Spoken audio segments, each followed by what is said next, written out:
क्यों रे? काम में ध्यान नहीं है जो सब्जी में नीरा नमक भर दिया। मुफ्त में रोटी तोड़ने की आदत पड़ी हुई है। यह सब यहाँ नहीं चलेगा। गलती हो गई माँ जी, माफ कर दीजिए।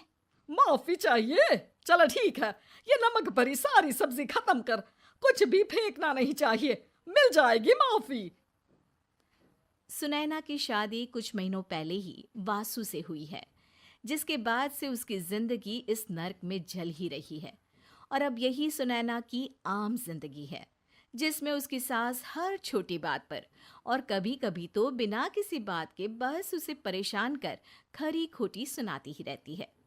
सुनैना, कल मुही कहाँ मरी हुई है? इधर तो आ। सास की आवाज सुन सुनैना भागती हुई उसके पास आती है। क्या हुआ माँ जी? अरे तुझे पता है मेरे पैरों में दर्द रहता है, तो मुझसे बदला लेने के लिए टीवी का रिमोट इतनी दूर रख दिया। अरे मुझे ज्यादा खड़ा कर पैर तुड़वाना चाहती है क्या? आज पूरा दिन तू एक पैर पर काम करेगी। अगर कहीं दूसरा पैर जमीन पर रखा तो मुझसे बुरा कोई नहीं होगा। सास और सुनैना की ये कहानी उसकी ननद सिम्मी बहुत करीब से देख रही होती है, जिस वजह से उसके मन में ससुराल और सास के लिए डर बनने लगता है। इसी तरह दिन बीतते हैं। एक शाम वासु और सुनैना साथ बैठे होते हैं। क्या बात है, तुम दिन पर दिन कमजोर कैसे होती जा रही हो?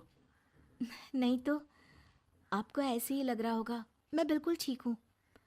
हो सकता है, पर चलो ध्यान रखना, मुझे कुछ काम है। ऐसा बोल जैसे ही वासु जाता है, तभी सिम्मी वहां आ जाती है। भाभी, आप भाई को माँ के बारे में बता क्यों नहीं देती? वो आपके साथ बहुत गलत करती है। क्या सारे ससुराल वाले ऐसे ही होते हैं? भाभी, मुझे तो शादी ही नहीं करनी, बहुत डर लगता है मुझे।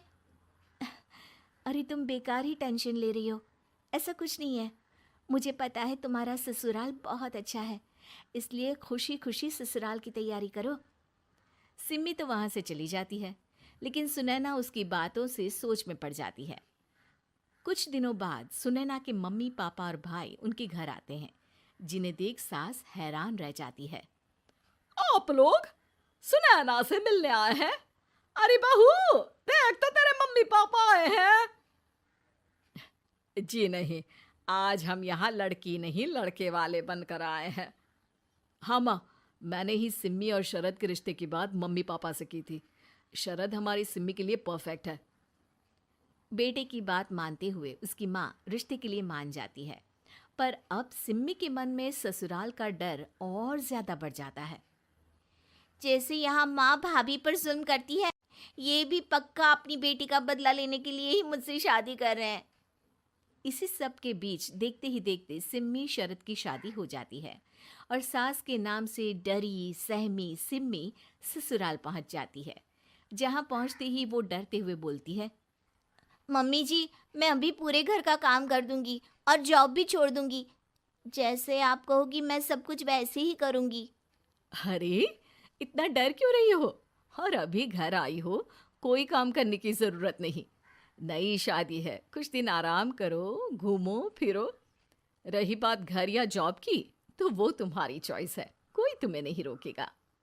सास का ऐसा व्यवहार देख सिम्मी हैरान रह जाती है और अपनी भाभी सुनैना का ससुराल में पहला दिन सोचने लगती है।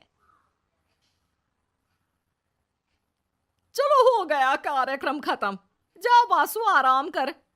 बहू, तू अपने काम पर लग जा। काम से मेरा मतलब है घर का काम, क्योंकि अब से तुम इसके अलावा और कोई जॉब बॉब नहीं करोगी। हाँ। क्या हुआ, कहाँ खो गई? लगता है सपनों में ही घूमने लगी। बताती हूँ तुझे अभी। मेरी बेटी का मजाक बनाएगा? सपने में क्यों, असलियत में घुमा कर ला, जा। ससुराल की ऐसी इमेज सिम्मी ने कभी सपने में भी नहीं सोची थी। अपने आप को बहू नहीं, बेटी सुन उसे बहुत हैरानी होती है। लेकिन जैसे जैसे समय बीतता है, तो अब सिम्मी को किसी भी जगह से ज्यादा ससुराल अच्छा लगने लगता है। एक दिन सिम्मी सबसे मिलने मायके आती है, तो अपनी माँ को भाभी पर चिल्लाते हुए देखती है। अरे करमजली, अगर मुझे इतना ही पैसा खर्च करना होता तो तेरी जगह घर में नौकरानी ना रख लेती। तुझे लेकर आई जिस नौकरानी का पैसा बचे, पर तू तो उससे भी ज्यादा खर्चा करा रही है। बस माँ, तुम्हें कोई कुछ बोलता नहीं तो हर हद पार करोगी क्या? अगर यही सब मेरी सास करे तो? और तो उनकी बेटी को जिंदा गाड़ दूंगी। तुम्हारे और उनके अंदर यही तो फर्क है माँ। तुम उनकी बेटी के साथ क्या क्या करती हो, सब कुछ पता होने पर भी वो तुम्हारी बेटी को पलकों पर बिठा कर रखते हैं। एक आप हैं, उनकी बेटी को अपनी बेटी जैसा तो क्या बहू तक नहीं समझती। माँ, आपको सुनकर मिर्ची जरूर लगेगी, लेकिन मेरी सास मेरी माँ से अच्छी माँ और सास दोनों हैं। इस पर सिम्मी अपनी माँ को अपने ससुराल और उसके प्यार के बारे में सब कुछ बताती है, जिसे सुन सुनैना की सास को अपनी हर गलती का एहसास होता है। अगर वो चाहते तो आराम से अपनी बेटी का बदला मेरी बेटी से ले सकते थे, पर उन्होंने ऐसा नहीं किया और तुझे हमसे भी ज्यादा प्यार दिया। तुम दोनों ही मुझे माफ कर दो। इसके बाद तो जैसे सुनैना की सास का रूप पूरी तरह बदल जाता है। Mission successful. रिवेंज लेना है क्या?